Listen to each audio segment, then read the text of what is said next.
যারা motor cycle চালাইয়া ভাড়া মাইরা তাদের ফ্যামিলি চলে, তাদের ছোট্ট বাচ্চার খাবারের লোকমা হয়, বাড়িতে হয়তো মা বাবা চলে। এই যুবকগুলো যদি 3 দিন 5 দিন 1 সপ্তাহ যদি তেল না পায়, এদের ইনকাম কোথায়? এদের 5 বছরের বাচ্চা দিয়ে যদি বলে আপনি খাবার কই, এই বাপ কই থেকে খাবার এনে দিবে? বেচারা তো এটাই ইনকাম। আমি 3 রাত্র দেখছি কত হাজার মোটর সাইকেল, ওইখানে ওই অঞ্চলে তো গ্যাসই নাই, সব কিছুই তেলে চলে। কত হাজার হাজার মোটর সাইকেল একটু তেলের জন্য, 1 লিটার তেলের জন্য ঘন্টার পর ঘন্টা। রাতের 3টায় গিয়ে দেখছি, রাতের 4টায় গেছি, কোনোভাবে সিস্টেম নাই তেল নেওয়া। মারামারি হানা, মানে ধাক্কা ধাক্কি, হই হুল্লুর, এটা জাহান্নামের কারবালার মাঠ মনে হয়। ঢাকা শহরের একজন পরিচিত এসপি, উনি ফোন দিছে পরে ওসিকে, ওসি এসআই পাঠাইয়া, পুলিশ সদস্য পাঠাইয়া, এরপরে বহুত কষ্ট করে 3 দিন পরে আমার গাড়িতে তেল পুরে গেছে। আবার গাড়ি গ্যাস নাই, তেলে চলে। তাহলে একটা আইটেম তেল শুধু, এটার একটু বন্ধ, শুধু মানে হরমুজ প্রণালী দিয়ে আসতে দিচ্ছে না, সাগরের একটা অংশ দিয়া, এতটুকুই, এতটুকুতেই গোটা পৃথিবী নাকানি চুবানি খায় ফেলছে, এলোমেলো হয়ে গেছে, গোটা পৃথিবীর সিস্টেম এলোমেলো হয়ে গেছে। বাংলাদেশ সরকার দফায় দফায় সরকারের মন্ত্রী পরিষদ পর্যন্ত মিটিং করতেছে, পড়া লেখা, অফিস আদালত, কোনটা কেমনে কি করবে কারো মাথা ঠিক নাই। আমার যুবক, আমার সন্তানরা, আমাদের ছোট ভাই, তোমরা পৃথিবীর এই মুসিবত যাই হোক, তোমরা তোমাদের নারী ছবি, মোবাইল, অশ্লীল দৃশ্য, তোমরা তোমাদের চুল চেহারা, তোমরা তোমাদের আল্লাহর সাথে সম্পর্কহীন, সেজদাবিহীন এক রকমই আছো। পৃথিবীতে কি হচ্ছে কি হবে কোনো ভাব নেই। আহারে, মানুষ তো ঝড় তুফান দেখলো ঘরে আসে, মানুষ তো বৃষ্টি দেখলো একটা জায়গায় দাঁড়ায়, আল্লাহর আযাব দেখলো কি একটু দাঁড়ানো উচিত না? বলে, মানুষ তো ঝড় তুফান দেখলো একটু দাঁড়ায়, যে ঝড় তুফান আসতেছে না। নাফরমানের কথা হলো আমি থামবো না। জীবন মানে গোলামি, জীবন মানে বন্দিগি, জীবন মানে আখেরা, জীবন মানে সেজদা, জীবন মানে রবের গোলাম, জীবন মানে মদিনার বন্ধুকে চেনা, জীবন মানে রাসূলুল্লাহ সাল্লাল্লাহু আলাইহি সাল্লামের একটা একটা সুন্নাত অনুসরণ। এরই নাম হায়াত, এরই নাম জীবন। বাকিটা পশু, যেটার কোনো মূল্য নাই, কোনো মূল্য নেই।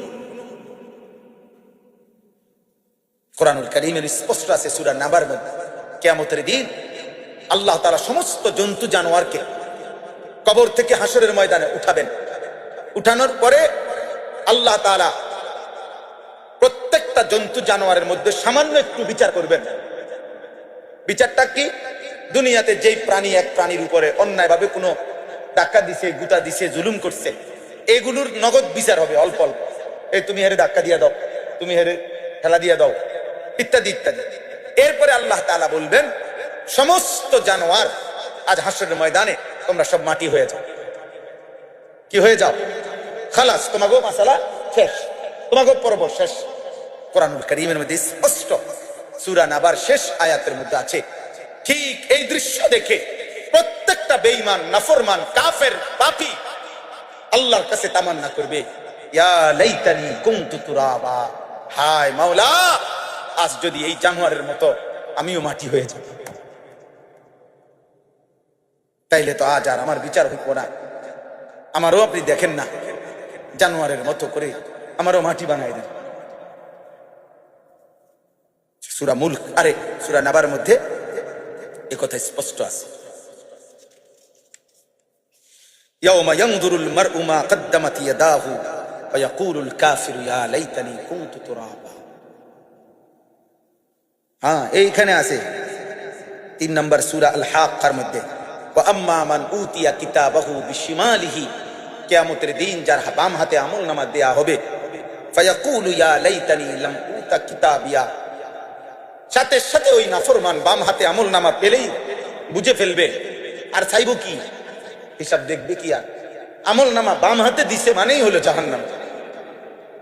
সাথে সাথে সে চিৎকার দিয়ে আবল তাবল বলতে শুরু করবে, ইয়া লাইতানি লাম উতা কিতাবিয়া, হায় আফসোস, আমার আমল নামা যদি বাম হাতে না দিত, ওয়ালাম আদরি মা হিসাবিয়া, হায় আমি যদি আমার হিসাবের খাতা না পাইতাম, ইয়া লাইতাহা কানাতিল কাদিয়া, হায় এই মুহূর্তেই মৃত্যু এসে যদি আমাকে শেষ করে দিত, মা আগনা আন্নি মালিয়া, আমার কোনো মাল তো কোনো কাজেই আসলো না, হালাকা আন্নি সুলতানিয়া, আমার শক্তি ক্ষমতা তো সব শেষ হয়ে গেল। এগুলো আবল তাবল পাগলের প্রলাপ বকতে থাকবে। আরে দুনিয়ার মধ্যে মানুষের ফাঁসির ঘোষণা দিল, বড় কোনো মামলার রায় ঘোষণা দিল, তো মানুষ হঠাৎ করে ব্রেনে চাপ পড়লে আবল তাবল বলে।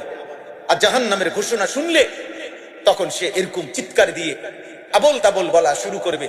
আল্লাহর কসম আব্বা, কোরআন শরীফের আয়াত। তখন সে ছুটাছুটি শুরু করবে। আল্লাহ নিজে বলবেন খুজুহু ফাগুল্লু, ফেরেশতাদেরকে বলবে, ফেরেশতাদেরকে আল্লাহ বলবে, ফেরেশতারা এই বেঈমানকে ধর, আরে ধর, ফাগুল্লুহু, তারে বেঁধে ফেল, সুম্মাল জাহিমা সাল্লু, অতঃপর বেঁধে জাহান্নামে ছুঁড়ে মার, মার লাথি, একটা লাথি দিবি যেন পোটলার মতো জাহান্নামে গিয়া এক লাথির লগে পালাই। সুম্মা ফি সিলসিলাতিন যারউহা ৭০ যিরাআন ফাসলুকু, আল্লাহ তাআলা বলবেন, অতঃপর জাহান্নামে ফেলে দেওয়ার পরে জাহান্নামের ফেরেশতা ৭০ হাত, আল্লাহ বলবে জাহান্নামের ভিতরে যেসব ফেরেশতার দায়িত্বে আছে ওনাদেরকে বলবে ৭০ হাত আগুনের শেকল দিয়ে ওরে বেঁধে, ওর হাতে বা গলায় বাইন্দা আগুনের শিকল টানা, এটা দিয়া বেঁধে ফাসলুকুহু, তারে পুরা জাহান্নামের মধ্যে কুত্তার মতো ঘুরাও, আর বাকিদের সাথে দেখায় দাও এর পাপ কি ছিল বলে দাও। আল্লাহ আমাকে মাফ করে দেয়। প্রিয় ভাই আমার, বন্ধু আমার, বহুত পেরেশানি। কেমনে বললে তোমরা বুঝবা, কি বললে তোমরা নামাজ পড়বা, কি বললে আর কত মুসিবত দেখলে মালিক চিনা। আমি গত 3 দিন, গত সপ্তাহে মঙ্গলবার, বুধবার, বৃহস্পতিবার, এই 3 দিন আমি ময়মনসিংহ কিশোরগঞ্জ মাহফিলে ছিলাম। আমি 3 রাত্র দেখছি কত হাজার মোটর সাইকেল, ওইখানে ওই অঞ্চলে তো গ্যাসই নাই, সব কিছুই তেলে চলে, কত হাজার হাজার মোটর সাইকেল একটু তেলের জন্য, 1 লিটার তেলের জন্য ঘন্টার পর ঘন্টা, রাতের 3টায় গিয়ে দেখছি, রাতের 4টায় গেছি, কোনোভাবে সিস্টেম নেই তেল নেওয়া, মারামারি, হানা, মানে থাকা দাকি, হই হুল্লোড়, এটা জাহান্নামের কারবালার মাঠ মনে হয়। ঢাকা শহরের একজন পরিচিত এসপি, উনি ফোন দিছে পরে ওসিকে, ওসি এসআই পাঠাইয়া, পুলিশ সদস্য পাঠাইয়া, এরপরে বহুত কষ্ট করে 3 দিন পরে আমার গাড়িতে তেল পুরে গেছে। আবার গাড়ি গ্যাস নাই, তেলে চলে। আমার সেদিন মনে পড়ছে, আমি কয়েকদিন প্রত্যেক দিন বলতেছি রে আপনার, ঢাকা শহরে ওইখানেও প্রতিদিন ঢাকা শহরে হাজার হাজার ছেলে যুবক যারা মোটর সাইকেল চালাইয়া ভাড়া মাইরা তাদের ফ্যামিলি চলে, তাদের ছোট্ট বাচ্চার খাবারের লোকমা হয়, বাড়িতে হয়তো মা বাবা চলে। এই যুবকগুলো যদি 3 দিন, 5 দিন, 1 সপ্তাহ যদি তেল না পায়, এদের ইনকাম কোথায়? এদের 5 বছরের বাচ্চা দিয়া যদি বলে আব্বু খাবার কই, এই বাপ কই থেকে খাবার এনে দিবে, বেচারা তো এটাই ইনকাম। মধ্যপ্রাচ্যে যারা আমাদের প্রবাসী আছে, সারা বিশ্বে লক্ষ লক্ষ, বিশেষ করে আরব বিশ্ব, আমাদের লাখ লাখ প্রবাসী, ওদের কাছে খবর নাও বাপ, ওদের হালাত কি। দুবাই ফাঁকা হয়ে গেছে, পৃথিবীর সবচেয়ে, মধ্যপ্রাচ্যের সবচেয়ে ধনী, বিলাসবহুল, সবচেয়ে বেশি আনন্দ উল্লাস যারা করত সেই দুবাই, 160 তলা ভবন যাদের, 110 তলা ভবন, পৃথিবীর সবচেয়ে বেশি দামি পর্যটক ইউরোপিয়ান যেখানে ভিড় করত দুবাই, একটি হোটেলের ভাড়া এক রাত্রে, যেখানে 30 লক্ষ টাকা এক রাত্রে ভাড়াও ছিল, সেই দুবাই মাত্র 1 মাস হয়েছে, এই মার্চ মাসের ব্যবধানে একদম ফাঁকা। তুমি অনলাইনে সার্চ দিয়া দেখো, তুমি লেখো, লিখে দেখো কি কয় দুবাইয়ের হালাত, দুবাইয়ের বর্তমান অবস্থা তুমি দেখো। হাজার হাজার, মিলিয়ন মিলিয়ন ডলার প্রতিদিন লস যাচ্ছে তাদের। কি হবে আব্বা? আমাদের এই লাখ লাখ প্রবাসী যদি উপার্জনহীন হয়ে যায়, কি হবে আমাদের দেশে? তাহলে একটা আইটেম তেল শুধু এটার একটু বন্ধ, শুধু মানে হরমুজ প্রণালী দিয়ে আসতে দিচ্ছে না, সাগরের একটা অংশ দিয়া, এতটুকুই, এতটুকুতেই গোটা পৃথিবী নাকানি চুবানি খায় ফেলছে, এলোমেলো হয়ে গেছে, গোটা পৃথিবীর সিস্টেম এলোমেলো হয়ে গেছে। বাংলাদেশ সরকার দফায় দফায় সরকারের মন্ত্রী পরিষদ পর্যন্ত মিটিং করতেছে, পড়া লেখা অফিস আদালত কোনটা কেমনে কি করবে কারো মাথা ঠিক না।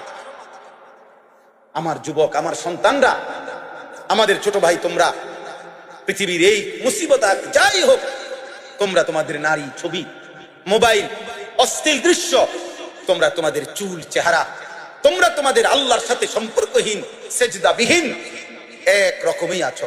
পৃথিবীতে কি হচ্ছে কি হবে কোনো ভাব না। আহারে, মানুষ তো ঝড় তুফান দেখলো ঘরে আসে, মানুষ তো বৃষ্টি দেখলো একটা জায়গায় দাঁড়ায়, আল্লাহর আযাব দেখলেও কি একটু দাঁড়ানো উচিত না?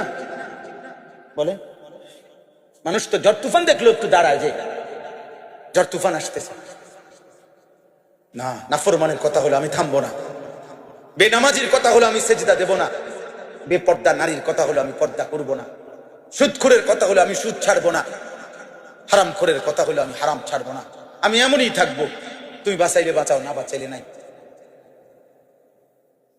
আল্লাহ আমাদেরকে দয়া করে, আল্লাহ আমাদের উপরে রহম করে। আমার ভাই, আমার বন্ধু, আমি মনে করাইলাম শুধু একজন বক্তা হিসাবে না, আখিরাত তো আছেই, জাহান্নামের আযাব তো আছেই। আমাদের এই গুনাহ, আমাদের এই পাপের কারণে কবরের আযাব, জাহান্নামের